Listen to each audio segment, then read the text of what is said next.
પાકિસ્તાનને સમર્થન આપનાર તુર્કીનો ઠેર ઠેર વિરોધ થઈ રહ્યો છે ત્યારે પાલનપુરમાં વેપારીઓ પણ તુર્કીના વિરોધમાં મેદાને ઉતર્યા છે।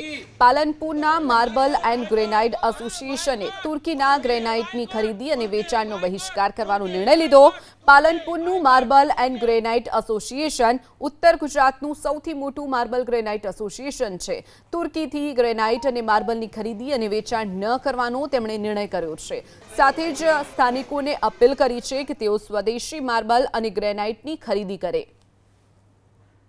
તુર્કીનો માલ લાવીશું નહીં અને વેચીશું નહીં, એનો બાયકોટ કરીશું અને એના બદલામાં જે આપણે ત્યાંનો માલ વપરાય એવો સીધો ભારત અને ગુજરાતનો માલ વેચી અને અહીંનો અહીં પૈસાનો બેનિફિટ થાય એવું કામ કરવાનું છે અને તુર્કીનો માલ બિલકુલ લઈ અને બહિષ્કાર કરવાનો છે બાયકોટ। તુર્કીનો જે આ પૈસા જે લઈ અને આતંકવાદીને જે પ્રોત્સાહન આપતો હતો અને આતંકવાદીને જે સહાય કરી એના બદલામાં આપણે બિલકુલ તુર્કીનો માલ બહિષ્કાર કર્યો।